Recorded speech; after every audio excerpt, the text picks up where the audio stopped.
So, welcome, thank you for coming.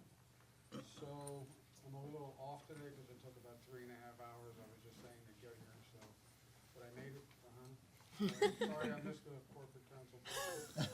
After yesterday, we were like, you better meet the Yeah, that's corporate right. council. So, anyway, good morning, thank you for joining us today.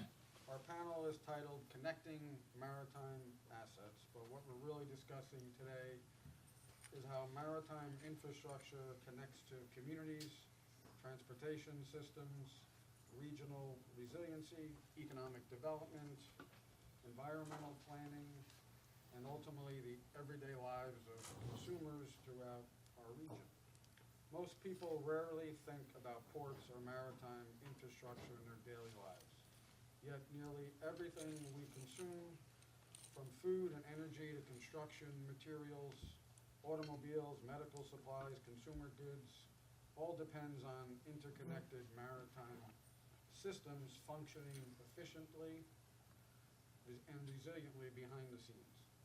Ports are often viewed simply as industrial facilities where cargo moves in and out. But maritime infrastructure today is much more than that.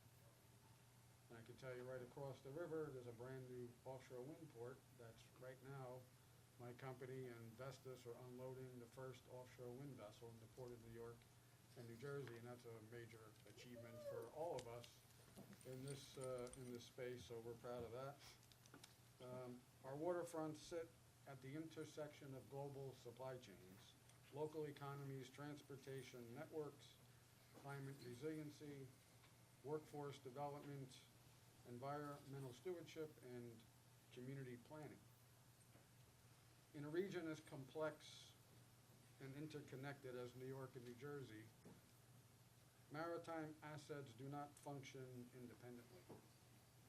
Marine terminals, rail systems, trucking corridors, barge networks, offshore wind infrastructure, flood protection systems, and surrounding neighborhoods are all part of one larger ecosystem. Some global port cities have already begun approaching these challenges through more integrated regional systems thinking.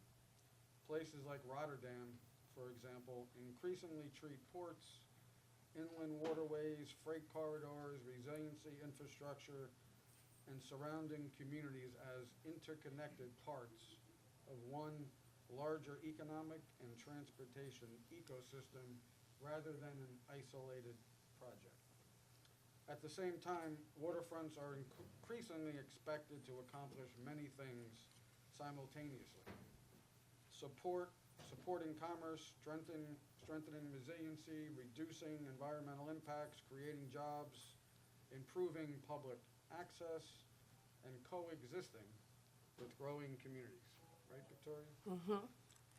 Balancing those priorities is becoming one of the defining infrastructure and planning challenges facing coastal cities.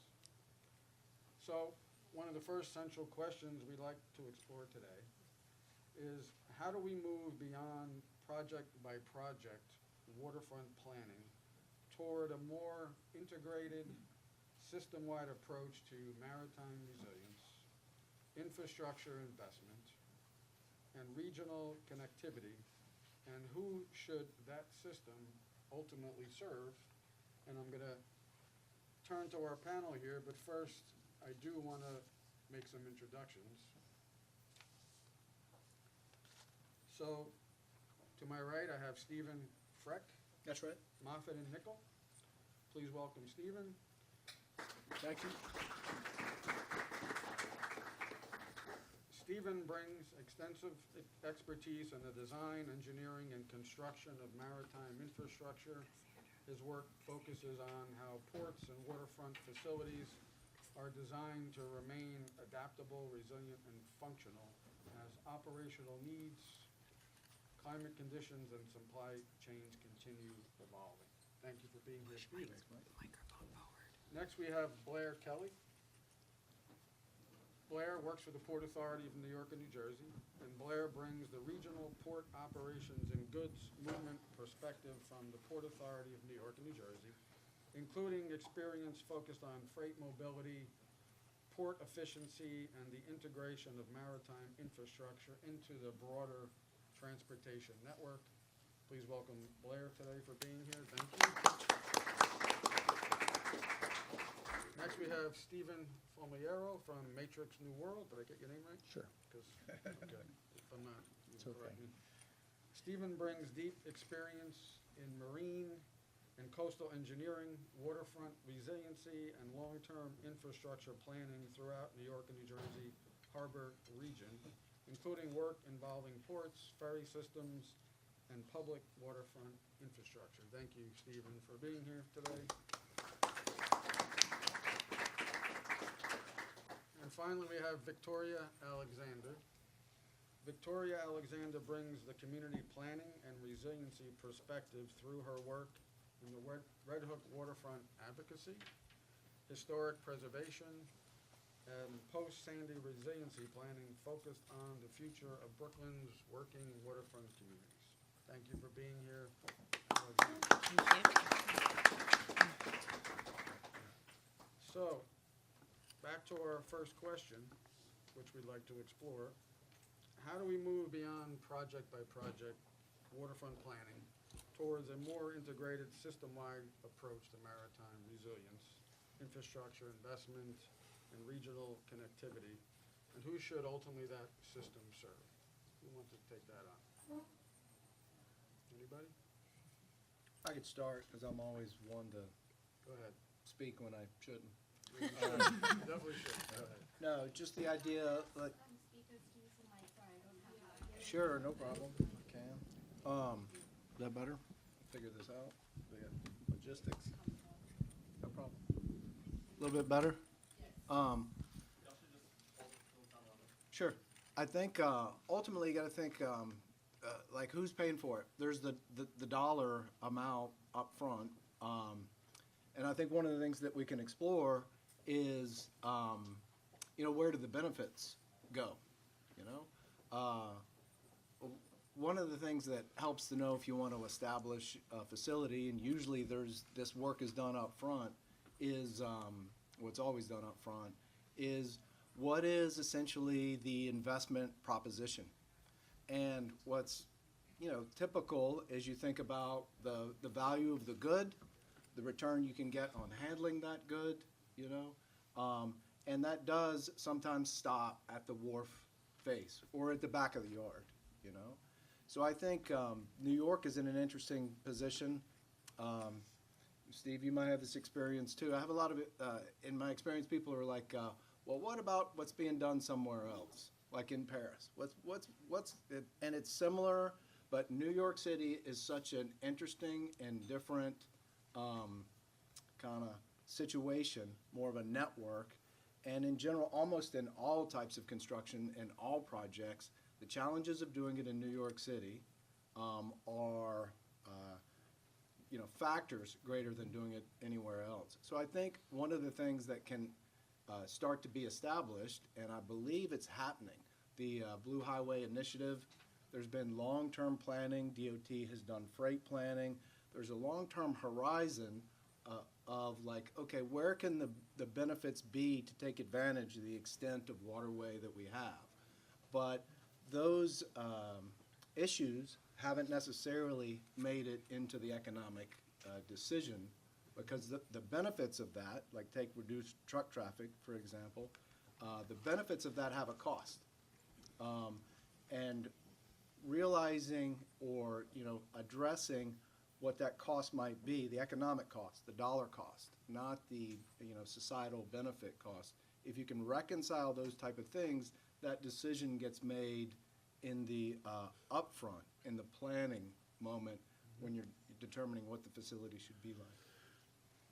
Stephen? Yeah, I was going to add, so Steve addressed from the economic point of view and the cost benefit. I think another real big gap or challenge that we face in looking at all of our maritime infrastructure as a system is the regulatory aspect as well. So many of these projects you look at, and they are looked at individually on how they are going to support maybe product movement or goods and services, et cetera. but they're looked at from a regulatory standpoint as a one-off project. And what we typically see is that there are pros and cons from that. Sometimes different projects can provide some types of mitigation or some benefits. And so unfortunately, when we look at all this maritime infrastructure being built, it's looked at from the perspective of one project at a time, not as how it's benefiting overall. And each individual project has its own compensation that has to be done or mitigation, and it's not looked at as a system. So we are still in the process where everything is still individual with all of our different city, state, and federal agencies, but that would be a great gap that we could try and fill to try and streamline some of the production and the speed of construction of this. We can't move product faster, we can't change the game unless we're building, rehabilitating, and looking at how we're going to transform these systems for the future. And regulatory, unfortunately, is probably the biggest holdup we have, which would be much better to smooth out. I would say that ports are public infrastructure. People don't think about, but everything in this room probably got here by a boat and a truck. The clothes you're wearing, the floor, the sheetrock, like how did it get here? It probably was not made in the 5 boroughs. So I think that thinking about, instead of thinking about how we got water, how we get electricity, we need to start thinking about, how we start getting things more as a public discussion. And ports are public infrastructure, and they're usually on public land. And so it is a public resource. And we need to start treating it like that and think about it holistically and start doing some comprehensive planning as a city, not just for maritime assets, but to see how all of the different pieces work together, because what right now we're doing is siloing, we need to solve this housing problem, and everything is focused on that. And instead of thinking about, okay, well, if we build all this housing and we get rid of all the blue-collar jobs that we have at the port, and we get rid of the port with all the goods coming in and put all the trucks on the road and add more pollution, there's just ripple effects that people are not considering right now. And the Red Hook is bearing the burden of the bad decision-making and the half-baked ideas that are happening, and we are a community of concern for all the truck pollution. We are a disadvantaged community. We have spent decades advocating for ourselves where we have really been abandoned and then had to, figure it out on our own, and now they're coming in and saying, everything that you've built, we're going to decimate it and build our own city here. So I really think we need to start thinking about a comprehensive way and understand what is thriving without the help of the city. And Red Hook's thriving in many ways, thanks to, the blue collar jobs and walkability and manufacturing, last manufacturing place because we've lost Gowanus, Long Island City, and Williamsburg, and Red Hook's one of the last places you can actually make things and build things. And we're about to, lose that. So you're really talking about what I would say is system-wide breakdown when it comes to planning, design, and thinking about how to integrate not just ports, but the entire supply chain system and how it impacts a community that may be not just local, but regionally.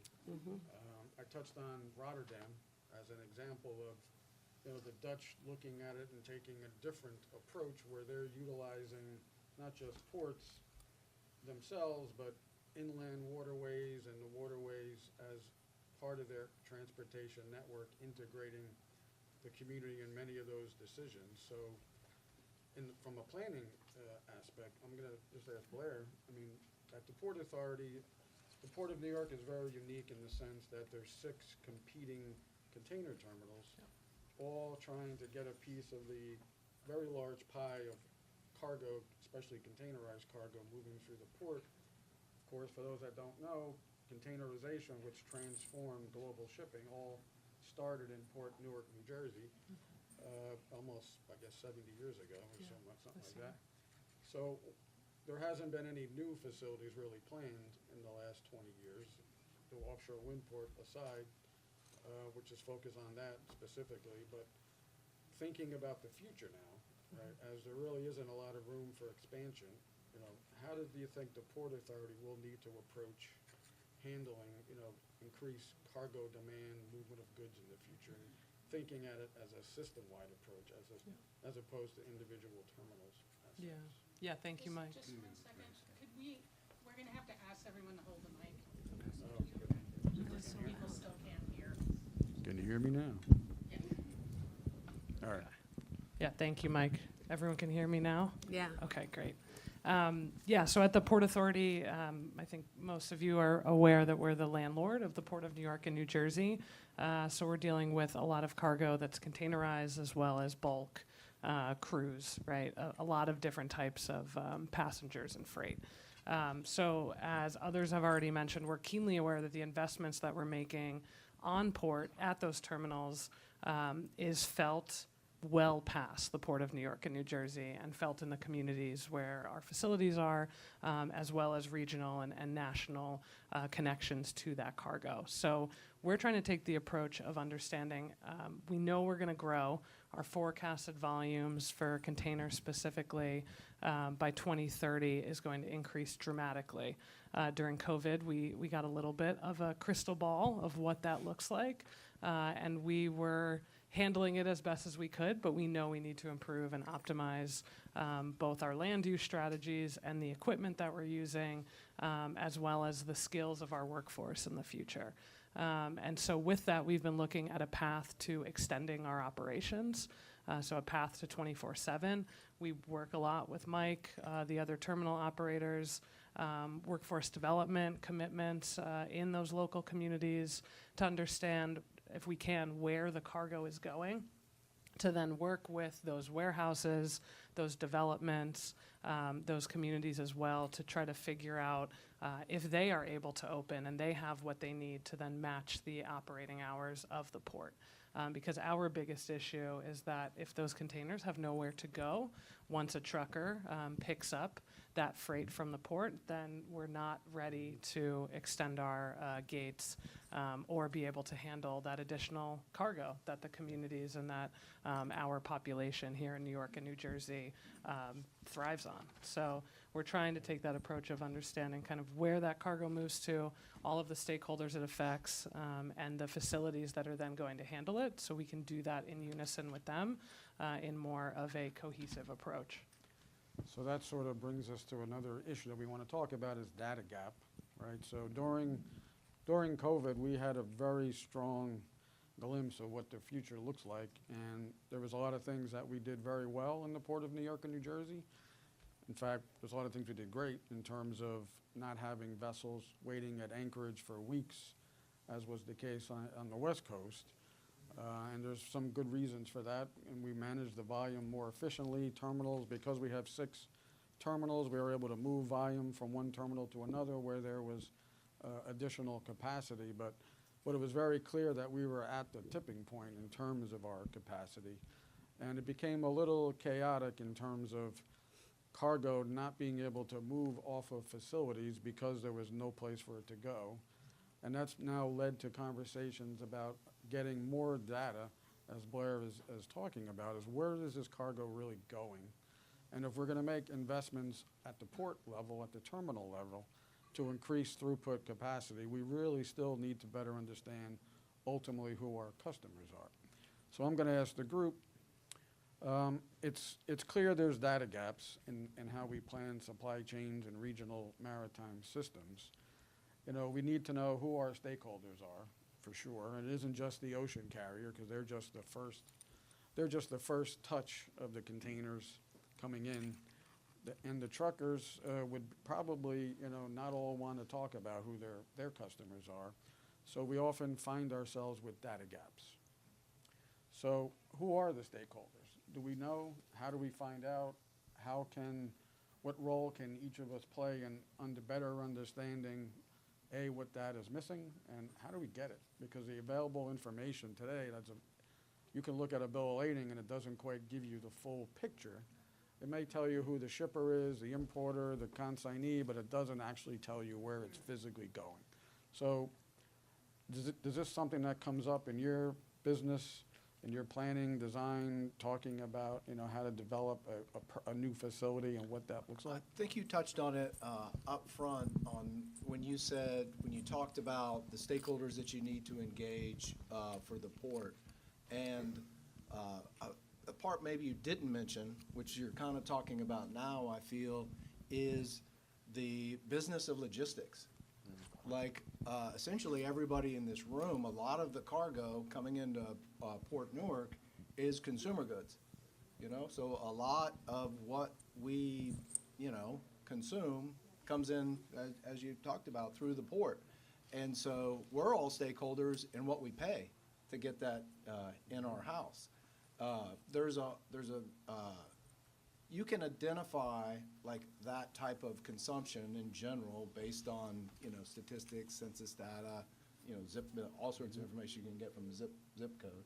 It's not specific to your port, but you can look in aggregate. And then the big goods you can look at, I think we touched on project cargo potentially, or maybe it was in the opening session. The EDC was thinking about future needs that, for Governor's Island or the BQE, the major construction projects. FIDI, I think, is actually what they were talking about, thinking about how that's going to be supplied. Project cargo you can get to.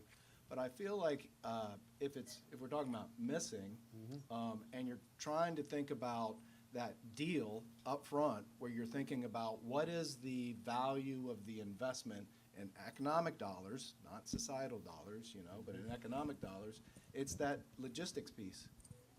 Where are you going to locate the devanning systems? Yeah, so are public agencies and private operators sharing enough information? I don't know, Blair, does the Port Authority feel like you have access to all the data that you need, or it's still a bit of a struggle to figure that out? Yeah, still a bit of a struggle.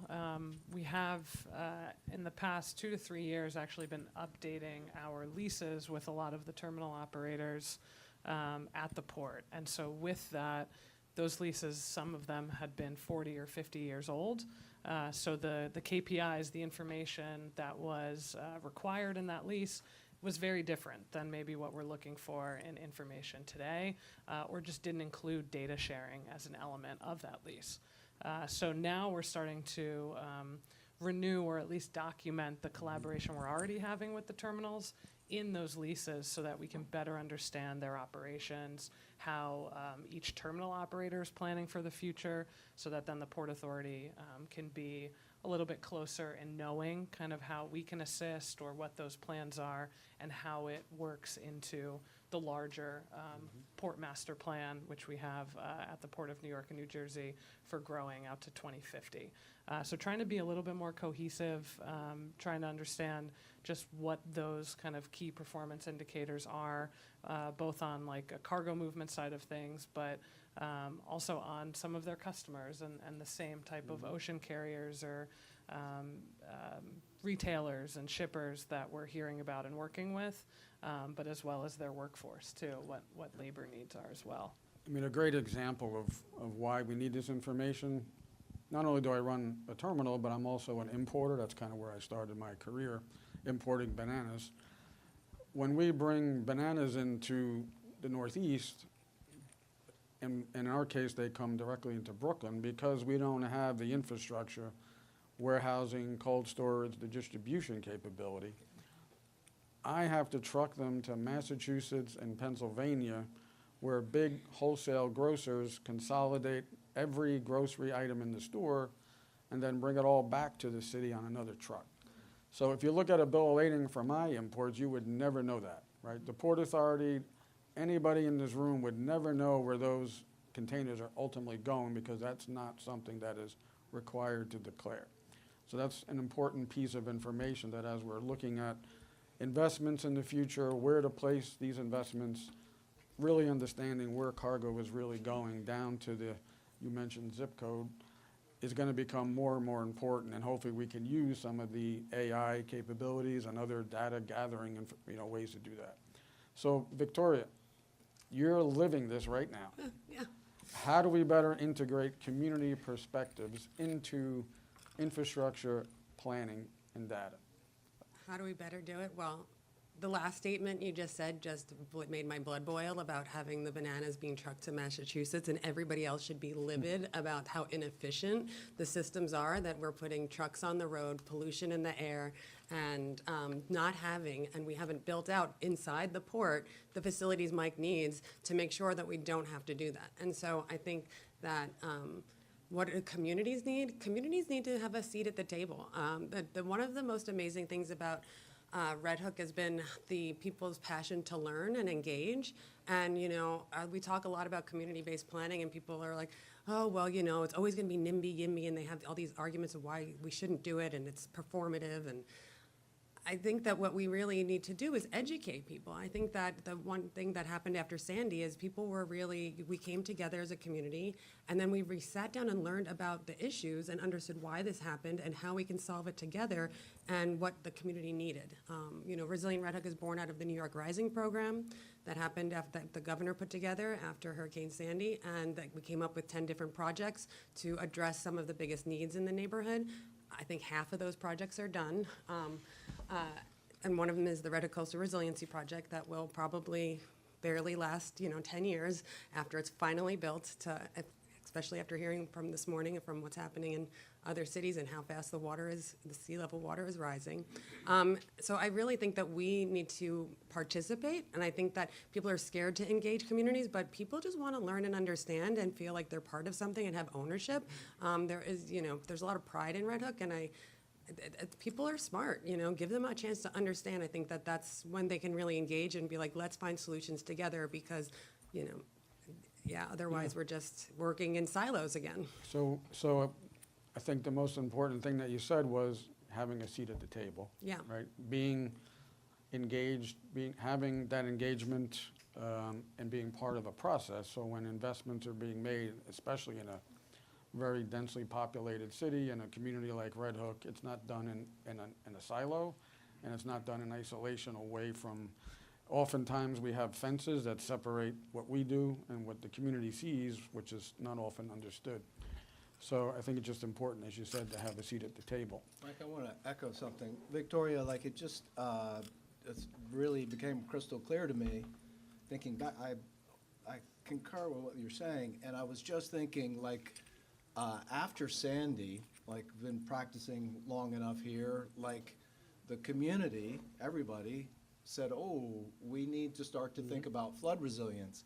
This project's going on right here. It could be interesting if you have a chance to walk. I'd like to if I do later. But I remember the flood level was, the flood level, you just couldn't get your head around what the design flood level was. So one of the initial things that they did is they started to build community awareness of what the hazard level is physically. So if you live here, you walk around, and people did. That became a thing. Esker had that. If you lived here, you know about the issues related to the change, essentially, of Esker, which basically was kind of a overall type better compromise with the stakeholders and, society. And now I just realized we're kind of seeing the same thing. Freight and cargo is the next thing that everybody's going to need to become a little aware of. Smarter. So they can Smarter of. participate. That's great. So when we look at global examples like Rotterdam, Singapore, where maritime systems are planned in a highly integrated way across transportation, resiliency, economic development, and take into account the community, what lessons do we think New York Harbor can learn and realistically apply in our region? This isn't an isolated, situation with Red Hook. We're a city of islands, 520 miles of coastline, so this is a citywide regional problem that we're talking about, and we're trying to learn from examples that, from folks that are doing it or trying to. What can we learn from those specific areas, if you guys know, based on your work? Are any of those things now being looked at to be incorporated here as we're planning for the future? I don't know, maybe Blair is, I think the Port Authority has spoken to some folks in Rotterdam and other Hamburg and other places. Was there anything, takeaways from those conversations that we could apply now? Yeah, so a lot of those conversations, they're ongoing for us. We have sister port agreements with some of the largest ports around the world. And I would say a lot of them are very good, whether it's because of regulatory changes in that country or just the opportunity to invest in different areas than what we are here. So we try to take different elements, whether it's environmental and sustainability measures from others, I know we in the past had worked on marine highway efforts, so barge systems and just changing some of the resiliency and redundancy around the vessels that we're using, and kind of those different routes along like the East Coast. So we do that both internationally and then regionally as well. So we're members of AAPA, American Association of Port Authorities. So we're working with a lot of different ports around the country too, to try to understand what might have worked for you in a specific project, how could we mimic it here or improve it, and work with kind of the problems or challenges that we have here in New York and New Jersey. But I would say a lot of our conversations are about learning through technology, environmental and sustainability measures, and then trying to formulate ideas about the skills that workforce will need in the future. So any sort of apprenticeship Great. programs, vocational trades, things like Count that. us in for any of those future conversations as we're talking about meeting with local leaders at the state and federal and city level. I think it's really important to bring in some of this other expertise so it isn't, we have some data to fall back on. Stephen, much of our waterfront infrastructure was built generations ago.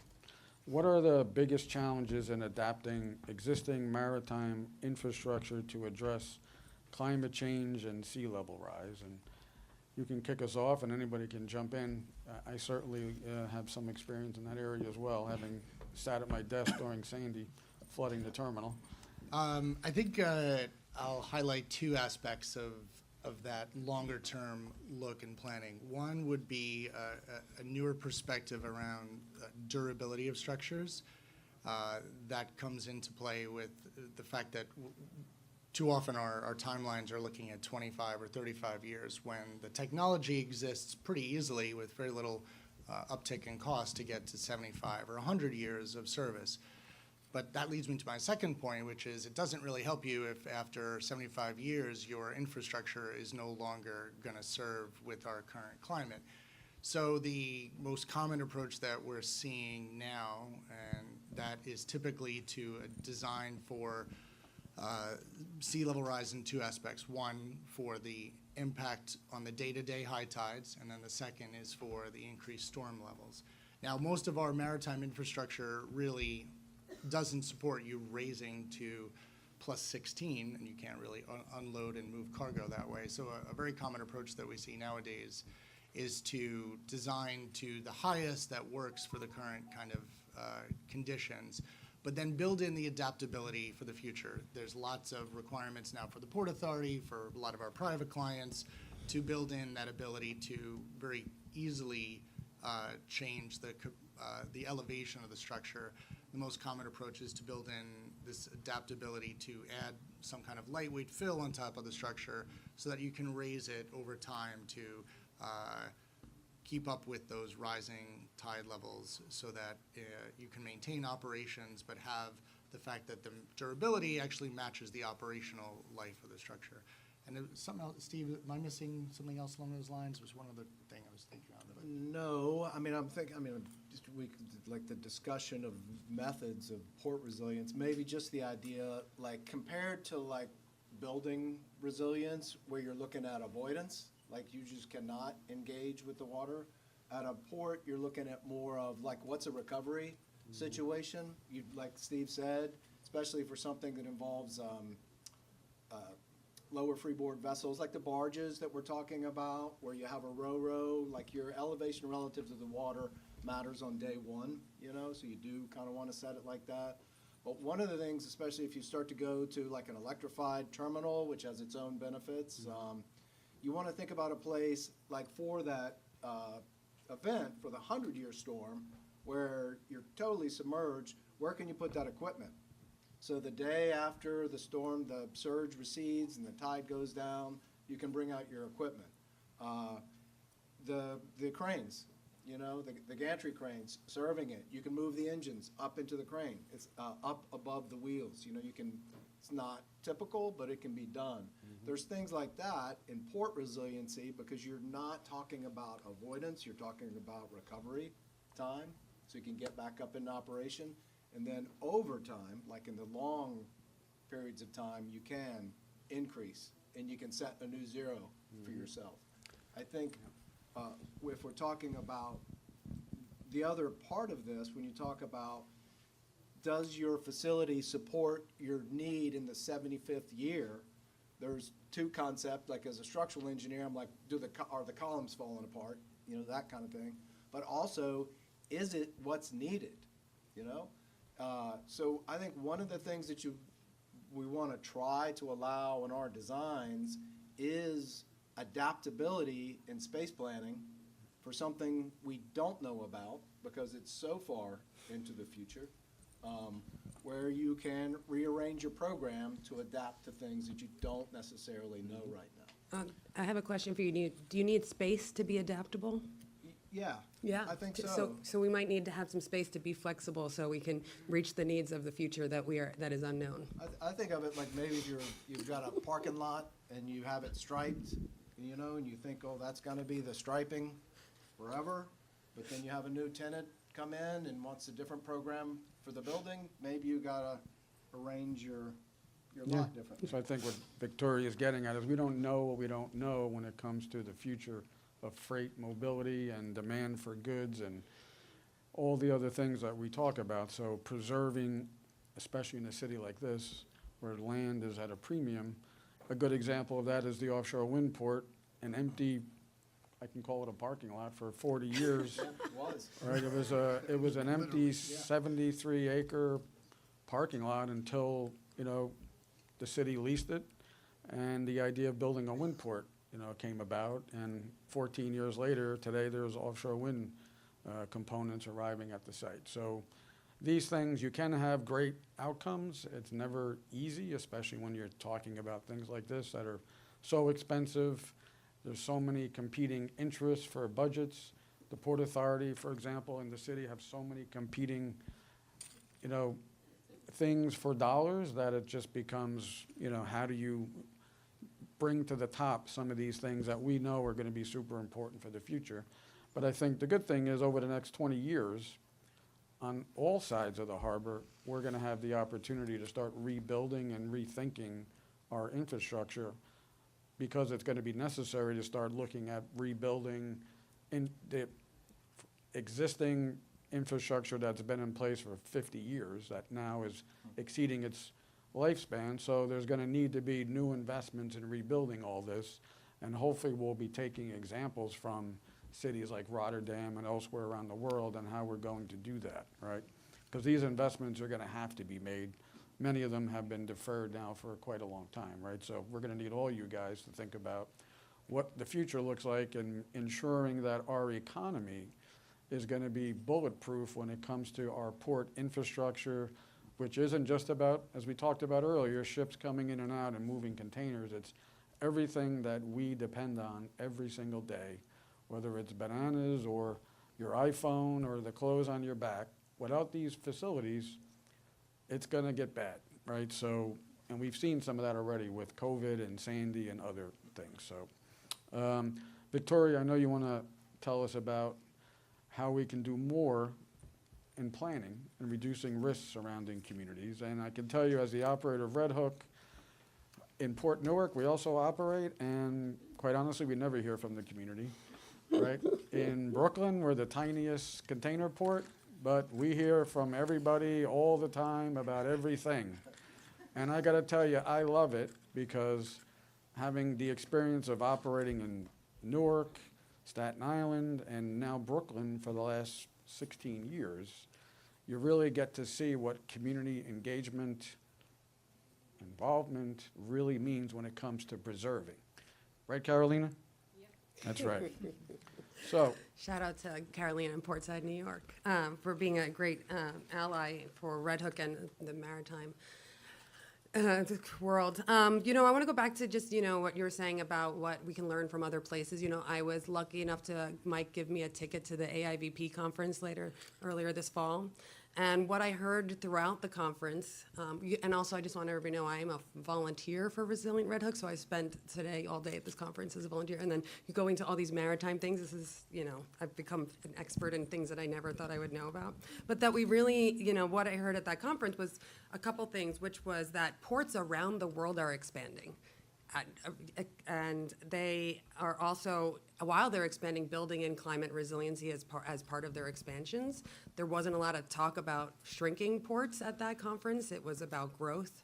And we had JP Morgan come and do a big talk about the growth of the GDP and some other financial stuff that was over my head, but I understood the climate risk that they were talking about from a neighborhood perspective. And then that they talked about, communities being at the table. And they talked about it, and I'm not part of those communities, so I'm not sure if they were really doing community engagement, but they said they were. And I think that was an important thing that they reiterated in many different spaces. And then I did see two of the things. I went to Valencia in Spain in April, and I did see the port being expanded. And I saw them doing climate adaptation.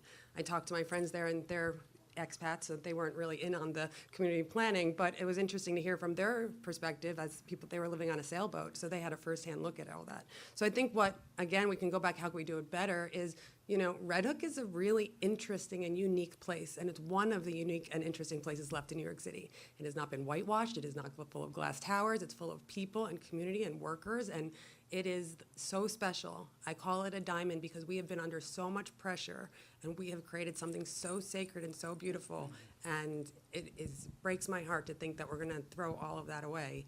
And I feel so lucky to have lived there for as long as I did. So I really think that we need to understand what our values are and what we appreciate and value, and are we willing to take something like that and walk away and create something, bunch of ticky-tacky glass boxes. Well, so I don't think we're going to throw anything away, and I don't think anybody wants to do that, because that would just be worse for everybody who lives in the city, right? Well, I'm talking about throwing it away No. through speculation, right? No. Speculation is going to push community members Yeah, out, I right? know.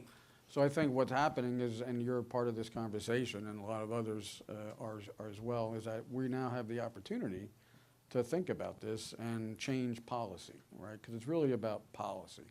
And when we talk about policy, it's about how we treat this type of infrastructure, because it is so expensive, and there is so many competing, demands for funding, that when we talk about this kind of stuff, we can talk about it, we get excited, we're passionate about it.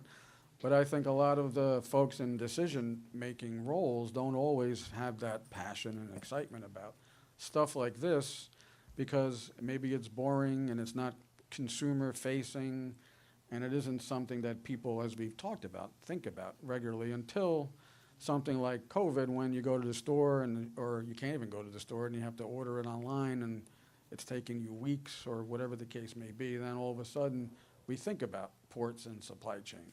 So hopefully we've all sort of learned from that lesson and that experience, and we're going to take that forward as we make these new investments.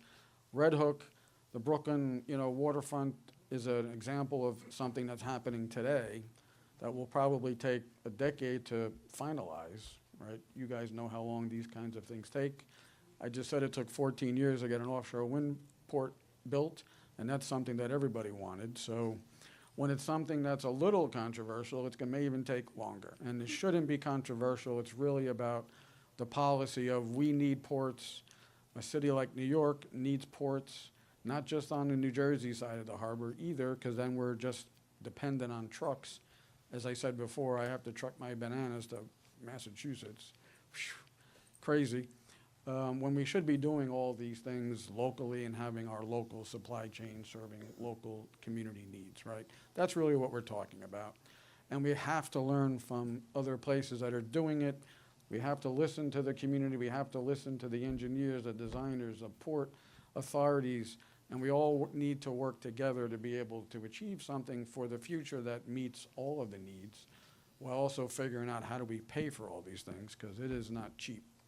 In fact, we have a new crane coming to Brooklyn right now that we desperately need, and we just learned that it's going to be delayed because there's more work that needs to be done to repair and rebuild the infrastructure there, right? So great that the new crane is coming, and great that these repairs are going to take place. That just means that there's a future there, and that folks are finally realizing that these types of things need to be done, right? So it's really a collaborative effort that needs to take place between government agencies, private operators, and the community stakeholders to make sure it happens. So future uses and adaptability, I'm gonna ask Stephen, the two Stevens, you guys could either one jump in. But how should waterfront infrastructure be planned and managed so it can support changing uses over time? We touched on some of it before, and then, I'll just start, but, especially picking up what you're saying, where it takes a long time to plan, get approved, these assets, and Steve touched on it too, like adding durability is starting to be a very, it's a manageable and valuable marginal cost. It's really the effort involved in getting the asset, like if a wharf, maybe not the crane, even is complicated enough, but getting that approved, like when you're there, additional capacity that's identified, there is a cost, and so you have to identify it with the owner, which could be us, but you identify that cost, but there's an opportunity right then. It's so valuable at that moment to put in the capacity you're gonna need, that's gonna make a more durable structure in the future, and don't try to allow in space for changes of the program, the use of the asset over time. So you get it built, it's got the capacity, it's gonna last, have it available in the future for something that you may not necessarily know at that moment. Great. Yeah, Steve hit on, I think, all the three key things: flexibility of the use, the durability, planning for resilience. I think just to echo the challenge that is presented by looking at those three, it's the upfront cost. We're all challenged with budgets. It goes up very quickly. I mean, I think the typical numbers nowadays we throw out for a new pier is like $750 to $1,000 a square foot to build a new pier. You add that you want to be able to add 3 or 4 feet of fill on it, now the price starts climbing. So it really becomes a very critical early decision, and there's not usually the budget or the political will to make that investment now. And unfortunately, it's not very long before you realize that that decision you made to save, 15, 20% now is changing your entire perspective of your useful life. It may be good for 75 years, but now the operations have changed, or, sea level rise is higher, we have to do things that we didn't plan for. So it's very much I don't want to say political will, because I know that that's there. It's very much the money to have available and to make sure that that is put forth to make those hard decisions early up front. Money, Money, right? money, money. We need money. So we have about 10 minutes left. I'd like to hear from you guys, right? So if you guys have questions, somebody, please can help us with the audience here, but, we'd like We'll to hear. start over here and then I'll work my way back. This question's about cargo sailing cargo ships. It's an emerging old technology, and it's largely grown out of Europe, but we have regional examples here. It's great things. It supports a lot of the shipwrights that are part of the verbal history in the Americas and Europe that is fading, and so now it's a new economic engine that's no longer just about nostalgia and preservation, but actually being a part of the global economy. What's the challenge on big ports right now, what I'm learning, is it's a layering structural issue. It's something that Stephen Frech mentioned with regards to ro-ro versus the conventional, the terracing. Well, these ships are somewhere between a private ship and the ro-ro, right? Yeah. So there's yet another layer. Yeah. And the struggle, they've done a few pilots, right? So they brought some non-perishables, brought to New York City, and this beautiful wooden ship was trying to do a carbon neutral chain of custody to the customer. And the one thing that got them was that because of the large wharf, they had to hire a fossil fuel crane to offload. So that, and I think this may be a EDC Blue Highway thing, but hearing from you, Mike, on the operational side and Stephen on the planning side, it's an adaptation, not just to climate change, but to cultural changes. In this case, an ancient cycle coming back, right? How do we get that layering effect, not just for ro-ro, but other layers that happen as technology or economies evolve? I like higher freeboard. I like vessels with higher freeboard on day one, because you can do, it's really the issue is the barge. It's gonna have the lowest freeboard of pretty much of anything you're gonna serve, but, you're in a better position. Yeah, well, we operate a barge service today, moving containers between New York and New Jersey to bypass the local streets and bridges, which the freeboard on those barges is not always, sometimes it can be a challenge, but these are not deep draft barges, but we make it work. Each barge can move 240-foot containers at a time with one tugboat, so the benefits to all that, smarter people than me could do the calculation, you guys. But in terms of the sailing vessels, so we've recently been talking to a number of those companies about bringing cargo from sailing vessels into Brooklyn. Palletized cargo in particular, we haven't run into any challenges with freeboard yet. We're looking at both facilities in Red Hook and South Brooklyn for future use of that type of activity. Want to do it, happy to do it. They've had some test voyages into Port Newark. I don't believe they ran into any freeboard issues, but if that becomes an issue, we'll have to look to these guys over here to help us figure out how we can manage that. But with a brand-new facility in South Brooklyn and a future upgraded, modernized facility in Red Hook, I think we'll have more than enough capabilities to meet, that challenge, and we're excited to do it because it's interesting, right? This particular vessel that we were talking to could bring in 800 pallets at a time, and they're investing in one vessel now, but it's starting to pick up steam, so to speak, and as a way of moving goods. You say steam? Steam, yeah. The wind. I use wind. I got a wind port. We got steamships. We got all kinds. So, any other questions?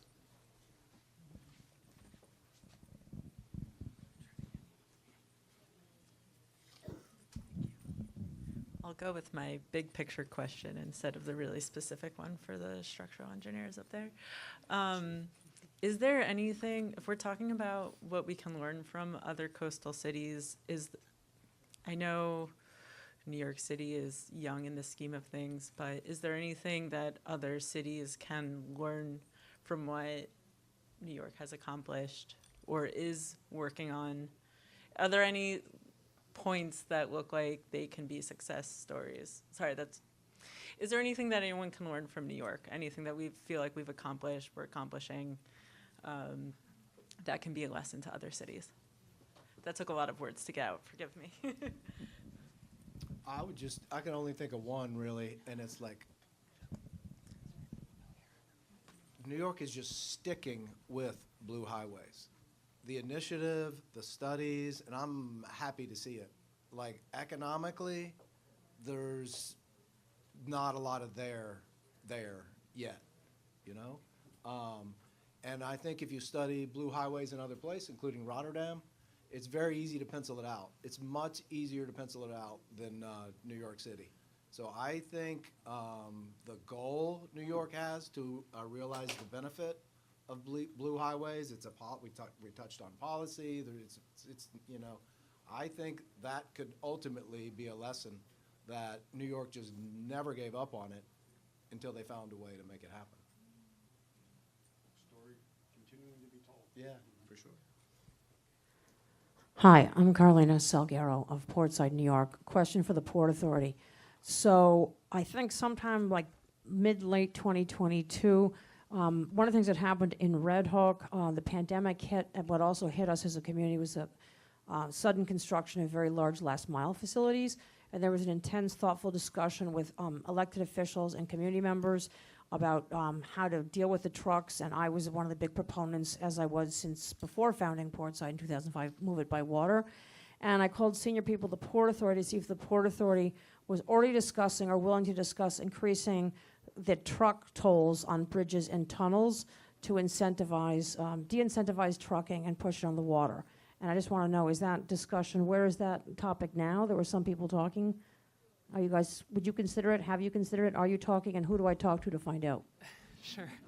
I am not aware of those exact discussions, so maybe we can talk offline about that, see if I can get you any more information.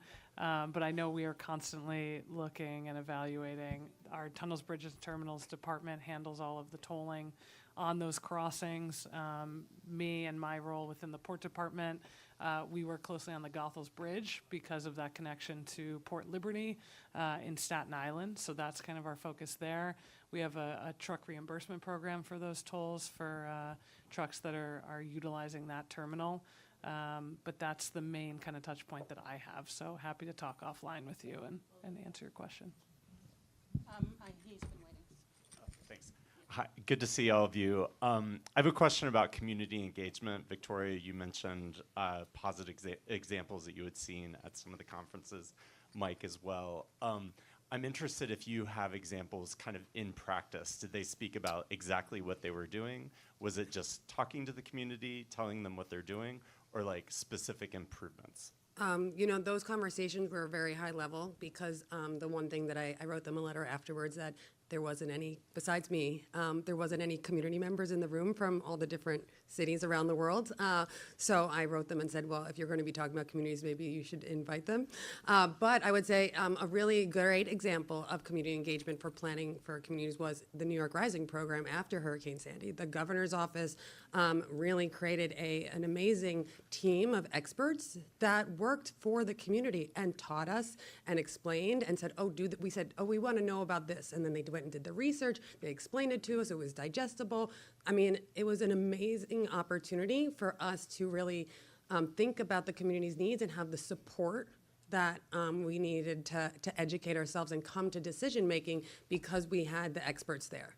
And I would say that was an incredible example of community engagement. And Caroline is shaking her head wildly behind you saying, yes, because we were there at the table together and they created and fostered a really unique opportunity to do real good community engagement. And I think that a lot of city agencies don't know how to do that. And I think they have a lot to learn on how to engage communities.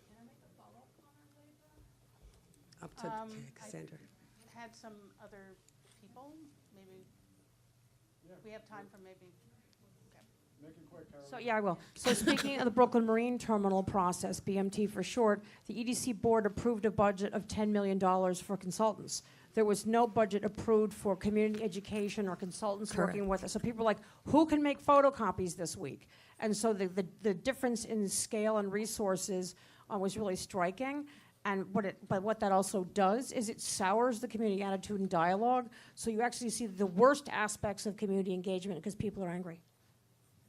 And it was really a divisive process that pitted community members against each other, which was really horrible to watch and participate in. And then if we, do you have time for one more? Okay. Thank you. You showed up late.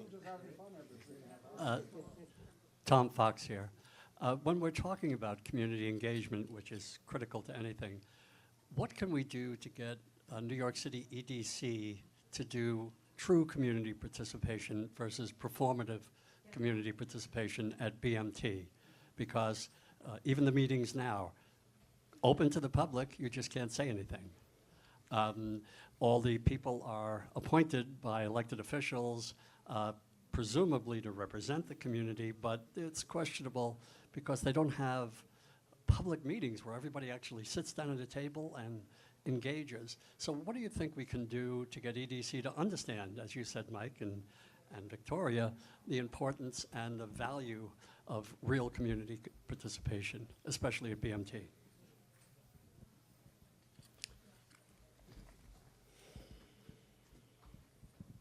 So Tom, I think you're one of the individuals who's done a great job of raising the awareness of this particular issue. And it's really about policy. It isn't about a particular plan, in my view, as the current operator. It's about an overall policy that starts at the governor's office, the mayor's office, and regional, that we need ports and we need to invest in them and they're important public infrastructure. So thank you for your work on that and all the community members.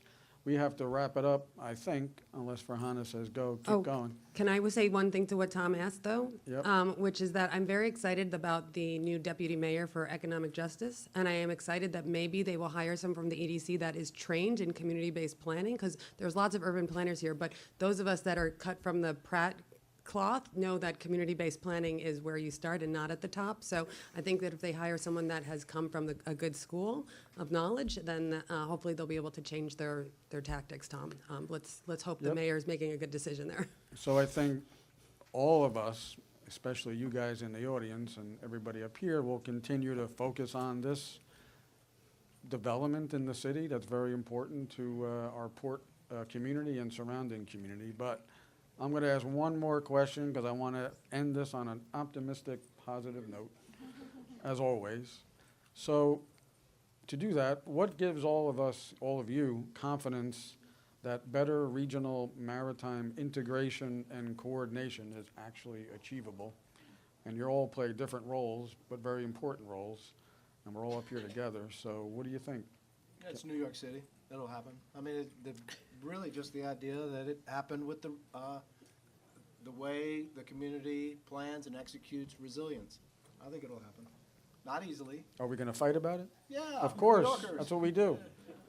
Right, Blair? I mean, the Port Authority plays a huge role in many different assets. And I think you're hearing from a lot of different perspectives. I mean, I think you would agree, and I think, I know Beth would and others at the Port Authority. We definitely need more funding. We're always going to be fighting over that, but I think the engagement piece. Yeah, I would say collaboration. I think we have a lot of vocal people with differing opinions coming to the table, and we need that. We need to understand what everyone's priorities are and figure out how we move forward together. So we're always welcome to, or open to that, and we incorporate it into our planning. Yeah, I think it's a momentum thing, just to echo what you're talking about. It's persistence, staying on top of it, from pushing from all directions, and it's kind of exciting to see that it's not letting up the push to make this happen. I'm going to just call it back to what Walter said this morning in the open plenary, is that we need diversity of thought at the table, that we don't just need engineers planning these ports, we need everybody at the table. And so I was paying attention. All right. So with that, I think that's a very important point, that none of this can happen in a vacuum. And, Victoria, Carolina, Tom, and others in the community that have some level of expertise or have none, but are willing to, raise their voice and, be loud and clear that they like this or they don't like that. I think that's an important thing that we see, not only in the Red Hook community, but many different communities in the city that sometimes, where I'm from in New Jersey, is a bit lacking. So sometimes people don't show up and decisions get made and, oh, I didn't know that was happening. You really can't slip anything past the community in Red Hook, that I can tell you. So thank you for your active participation, and thank you all for being here today, and I'm sure more to come on those topics.